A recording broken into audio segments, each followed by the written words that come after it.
Hello दोस्तों, स्वागत है आप सभी का फिर से हमारे यूट्यूब चैनल में। दोस्तों 50 मोस्ट इम्पॉर्टेंट क्वेश्चन थे जो कि अक्सर एग्ज़ाम में पूछे जाते थे, उसका यह दूसरा पार्ट है। तो चलिए दोस्तों इस वीडियो को शुरू करते हैं। पहला क्वेश्चन है दोस्तों, chelating agent used in the case of poisoning. ठीक है, chelating agent used in the case of poisoning. यहाँ पे चिलेटिंग एजेंट जानना बहुत ज़रूरी है कि होता क्या है। तो दोस्तों चिलेटिंग एजेंट एक केमिकल कंपाउंड होता है जो कि मेटल आयन से रिएक्ट करता है। ठीक है, और किस तरह के कॉम्प्लेक्सेस से रिएक्ट करेगा? हाँ, जो कि स्टेबल होता है, like stable water soluble complexes. ठीक है दोस्तों, तो यहाँ पे चिलेटिंग एजेंट एक ऐसा केमिकल कंपाउंड है जो कि मेटल आयन से रिएक्ट करता है। ठीक है, तो इसमें 4 ऑप्शन दिए गए हैं दोस्तों, सोडियम फॉस्फेट एंड डाइमर कैप्रोल, फेरोनिन और बिस्मथ सब नाइट्रेट। तो दोस्तों जो सही रहेगा उसी को केवल मैं रिपीट करूँगा, जो ऑप्शन सही है केवल मैं उसी को पढ़ूँगा। ठीक है, बाकी आप लोग इस वीडियो को अगर देख रहे हैं तो जब मैं क्वेश्चन पढ़ूँ तो आप क्वेश्चन के साथ साथ मेरे साथ ऑप्शन भी रिपीट करेंगे। ठीक है, और ऑप्शन देख के अपने मन में ही राइट आंसर देंगे। ठीक है, तो जो चिलेटिंग एजेंट होता है दोस्तों, ये बहुत इंपॉर्टेंट क्वेश्चन है, कई बार एग्जाम में पूछा गया है। ठीक है, ये टॉक्सिकोलॉजी से रिलेटेड है। तो chelating agent used in the case of poisoning, तो यहाँ पे जो हमारा राइट आंसर हो जाएगा दोस्तों वह हो जाएगा डाइमर कैप्रोल। ठीक है, डाइमर कैप्रोल जो है एक चिलेटिंग एजेंट होता है। ठीक है, नेक्स्ट क्वेश्चन है दोस्तों, filter sheet made of cellulose are. यहाँ पे फिल्टर सीट्स के बारे में पूछा जा रहा है कि कौन सा ऐसा इनमें फिल्टर है जो कि सेलुलोज से बना होता है। तो दोस्तों 4 ऑप्शन है, आप लोग इसको पढ़िए और अपने मन में राइट आंसर दीजिए। ठीक है, filter seats made of cellulose, तो इसका हमारा राइट आंसर हो जाएगा दोस्तों मेम्ब्रेन फिल्टर। ठीक है, क्या हो जाएगा? Membrane filter. ठीक है, नेक्स्ट है 1 फ्लूइड ऑunce। ठीक है, ये हमारा मेजरमेंट से क्वेश्चन पूछा गया है, 1 फ्लूइड ऑunce कितना होता है। तो दोस्तों मैं बताना चाहूँगा 1 fluid ounce is equal to 30 ml। एक फ्लूइड ऑunce कितना होता है? 30 ml के बराबर होता है। ठीक है, नेक्स्ट क्वेश्चन है दोस्तों, the plant drug which is oxytocic. Question में पूछा जा रहा है निम्न में से प्लांट ड्रग कौन सा है, यानी ऐसा ड्रग जो कि प्लांट से ऑब्टेन होता है और उसका जो प्रॉपर्टीज़ है वह ऑक्सीटोसिक प्रॉपर्टी है। ठीक है, the plant drug which is oxytocic, तो यहाँ पे हमारा जो राइट आंसर हो जाएगा दोस्तों वह है एर्गॉट। एर्गॉट, ठीक है, एर्गॉट हमारा राइट आंसर हो गया। उसके बाद है दोस्तों the diagnostic agent used for the functioning of thyroid gland. यहाँ पे पूछा जा रहा है कि डायग्नोस्टिक एजेंट के बारे में। ठीक है, या कौन सा निम्न में से डायग्नोस्टिक एजेंट है जिसका हम लोग इस्तेमाल करते हैं थायराइड ग्लैंड के लिए, यानी कि थायराइड ग्लैंड में जो आपका फॉल्ट है या कुछ अगर गलतियां है या उसके फंक्शन को अगर हम लोग चेक करना चाहें तो वो किस एजेंट के माध्यम से हम लोग चेक कर सकते हैं, क्वेश्चन में यही पूछा जा रहा है।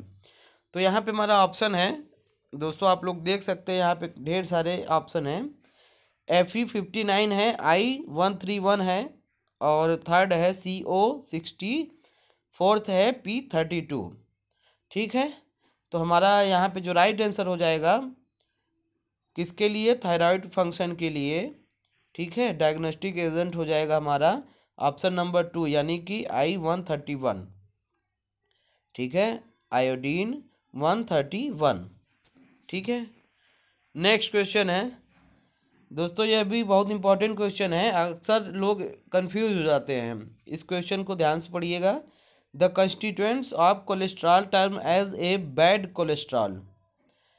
ठीक है, यहाँ पे बैड कोलेस्ट्रॉल के बारे में पूछा जा रहा है। ठीक है, आप लोग देख रहे हैं पहला ऑप्शन है HDL, दूसरा है LDL, तीसरा है VLDL और तीसरा है ग्लिसराइड्स।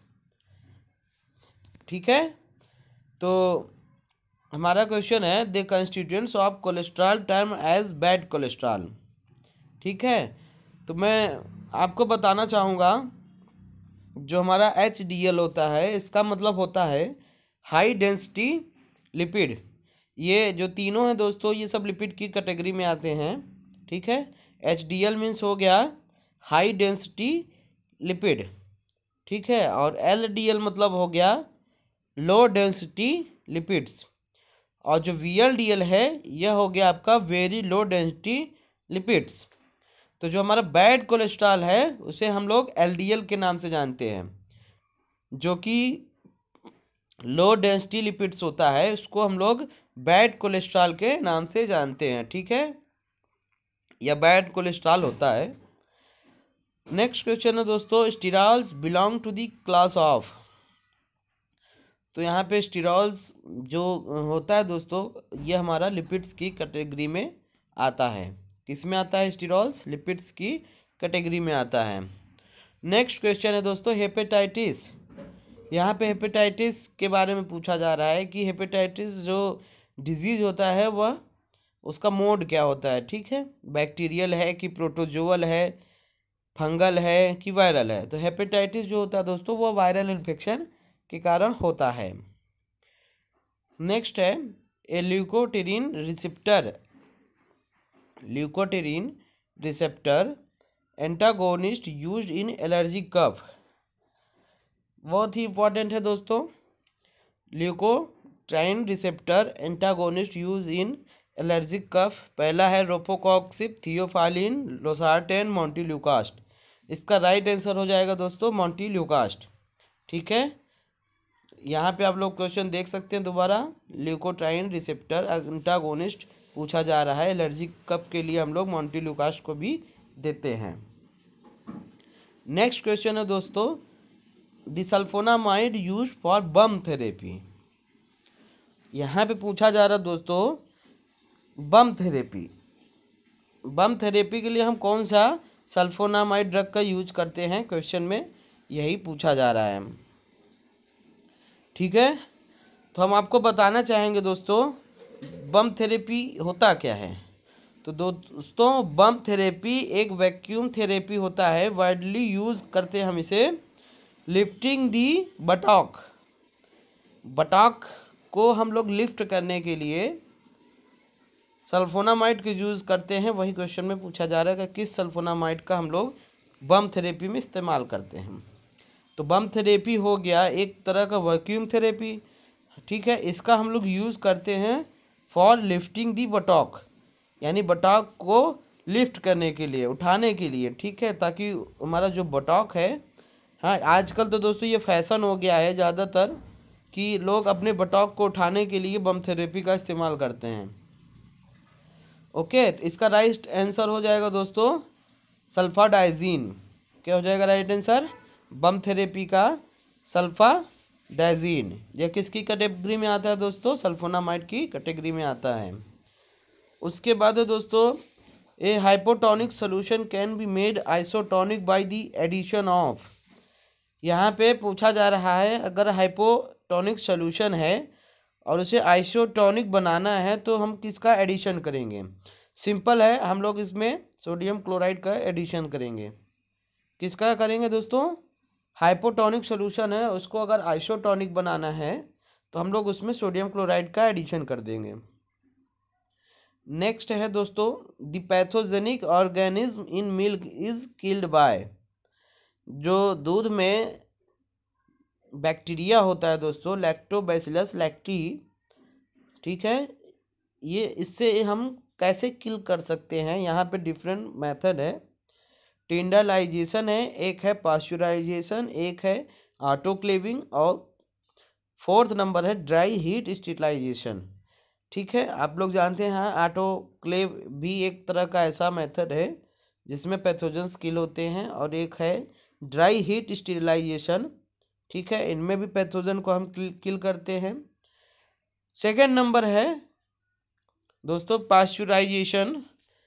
ठीक है, तो अगर क्वेश्चन में पूछा जा रहा है कि दूध में उपस्थित अगर कोई पैथोजन है उसको हमें किल करना है तो हम दूध को 62.8 डिग्री सेल्सियस पे रख के आधे घंटे तक यानी 30 मिनट तक अगर हम बॉयल करते हैं तो हमारा जो पैथोजन है वो ऑटोमेटिक ख़त्म हो जाएंगे। ठीक है दोस्तों, तो इसका राइट आंसर हो जाएगा पाश्चुराइजेशन। इसको हम लोग बोलते हैं पाश्चुकृत। हाँ, तो सॉरी दोस्तों, ठीक है, बीच में डिस्टर्ब होने के लिए। और नेक्स्ट क्वेश्चन है दोस्तों, agent promoting easy bowel evacuation is term as. Agent promoting easy bowel evacuation is term as. ठीक है, यहाँ पे एजेंट पूछा जा रहा है कि जो हमारे बाउल मूवमेंट है, ठीक है, उसको अफेक्ट करता है, ठीक है, या इजी बनाता है। तो इसमें हम लोग लास्ट में आप लोग देख सकते हैं 33 में जो लैक्सेटिव होते हैं, लैक्सेटिव और परगेटिव्स, इनका इस्तेमाल करके हम बाउल मूवमेंट को इजी कर सकते हैं। ठीक है, या बाउल मूवमेंट के इवैक्यूएशन को इजी कर सकते हैं। नेक्स्ट क्वेश्चन है, morphine, codeine and thebaine is contained in. Simple है, मॉर्फिन, कोडीन और थिबेन किस में पाया जाता है? ओपियम में पाया जाता है दोस्तों। ठीक है, पेपेवर सोमनीफेरम यानी कि ओपियम। मॉर्फिन, कोडीन और थिबेन ये सब कंस्टिट्यूएंट्स होते हैं ओपियम के। नेक्स्ट है amantadine. Amantadine is the drug used as. Amantadine जो ड्रग होता है दोस्तों, इसका हम लोग एंटीवायरल के तौर पे इसका इस्तेमाल करते हैं। एमेंटाडाइन का जो ड्रग है, इसका हम लोग एंटीवायरल के तौर पे इसका इस्तेमाल करते हैं। नेक्स्ट है the antifungal drug fluconazole. Fluconazole belong to the class of. तो जो भी जोल आए, जिस ड्रग के लास्ट में जोल्स आए, तो आप समझ लीजिए कि वह एजोल्स की कैटेगरी में आता है। किस में आएगा दोस्तों? फ्लुकोनाजोल हो गया, एल्बेंडाजोल हो गया, मेबेंडाजोल हो गया, ये सब एजोल्स की कैटेगरी में आते हैं। ठीक है, नेक्स्ट क्वेश्चन है the first Indian pharmacopoeia was published in.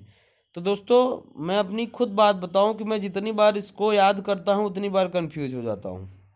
ठीक है, the first Indian pharmacopoeia was published in. तो जो पहली इंडियन फार्माकोपिया पब्लिश हुई थी वह हुई थी 1955 में।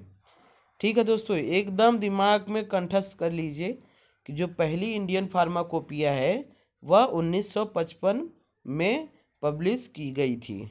ओके, नेक्स्ट क्वेश्चन पे चलते हैं। रेनिटिडीन, यहाँ पे रेनिटिडीन बोला जा रहा है दोस्तों। रेनिटिडीन होता क्या है? रेनिटिडीन आप लोग सभी जानते हैं, एंटा एसिड होता है। ठीक, एंटा एसिड होता है। यह क्या होता है? H2 एंटागोनिस्ट होता है। क्या होता है दोस्तों? H2 एंटागोनिस्ट होता है। नेक्स्ट क्वेश्चन है दोस्तों, ये भी बहुत कंफ्यूज करने वाला क्वेश्चन है। 39 क्रीम्स। इसमें पूछा जा रहा है क्रीम क्या होते हैं।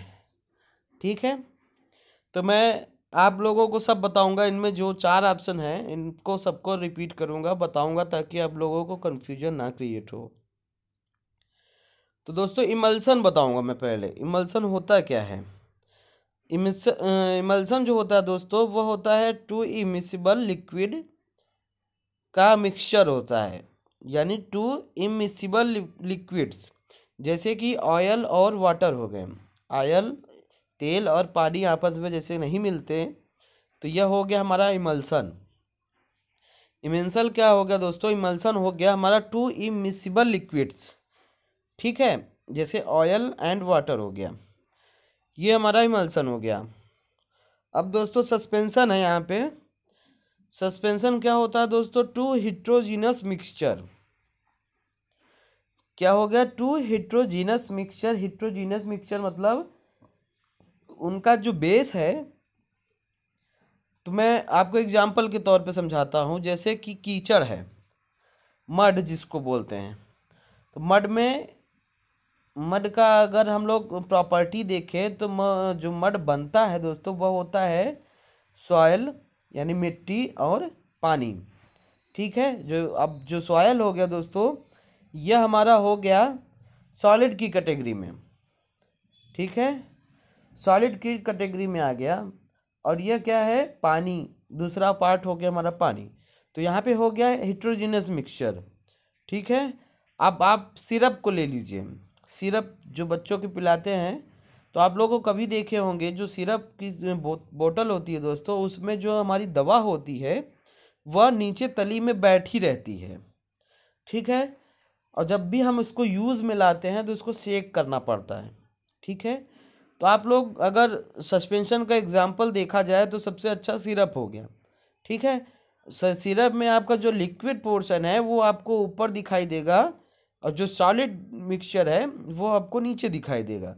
तो ये हो गया सिरप, और मड हो गया, ये सब हो गए हमारे सस्पेंशन के एग्जाम्पल। नेक्स्ट है दोस्तों ऑइंटमेंट। ऑइंटमेंट होता है दोस्तों सेमी सॉलिड इमल्सन होता है, ठीक है। तो जो ऑइंटमेंट होता है दोस्तों वह इमल्सन भी हो सकता है और सस्पेंशन भी हो सकता है, ठीक है।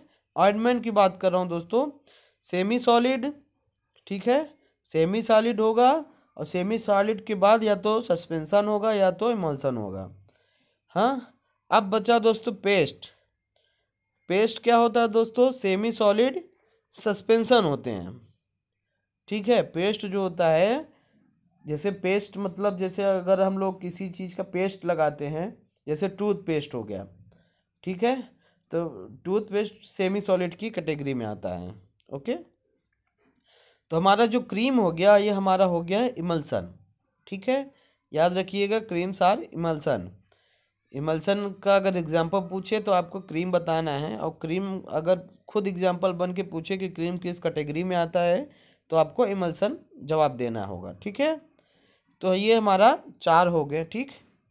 नेक्स्ट है दोस्तों, आखिरी क्वेश्चन है एक्यूसर्ट्स।